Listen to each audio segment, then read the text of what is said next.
When the weather is right, you'll notice more bicycles on the road and more accidents involving bikes and cars. Recently in the Twin Cities, there have been a few serious crashes, including one that injured a Brooklyn Park teenager. As Renee Bonneau reports, it's up to both bikers and drivers to keep the road safe. Bicycling is just something where you have to be constantly alert and aware. Craig Larson has spent much of his life on a bike. I've been riding probably since I was 8 or 9 years old. Now a ride leader with the Twin Cities Bicycling Club, he sometimes takes trips that take him 40 miles away from home. You know, there are stretches of some of the routes that I do that I know are going to be busier than others, and I am extra alert when I'm riding along those. Larson says just the other day his group had a close call with a car whose driver wasn't paying attention. 4 or 5 of the riders kept going, and then the car tried to make a right turn right in front of the rest of us. It was like he'd forgotten we were there. Distracted driving and failing to yield the right-of-way are 2 top reasons cars cause a bike accident.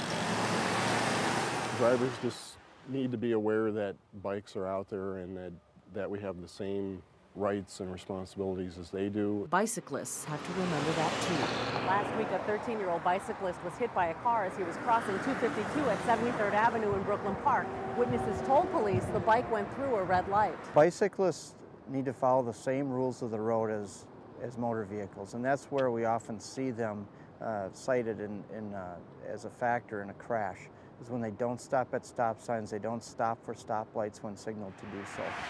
The State Patrol says each year in Minnesota, about 8 bicyclists are killed and about 900 are injured in crashes. Lieutenant Roski says it's up to drivers to watch out for bikers. Take an extra look in your blind spot, especially if you're leaving a parallel parking spot.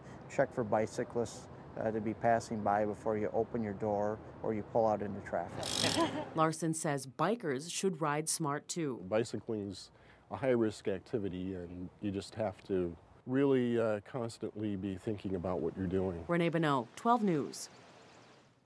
It is legal for bicyclists to ride on the road. The State Patrol says drivers need to stay 3 feet away from bikes when they pass them. Not always easy to do though, and sometimes kind of scary. If you're in a car and you see the bicyclist next to you, it gets a little tight sometimes. It's hard to remember sometimes. Yeah. There's a lot going on while you're driving. moving fast, yeah. That's It's a little right. scary But sometimes. watch out.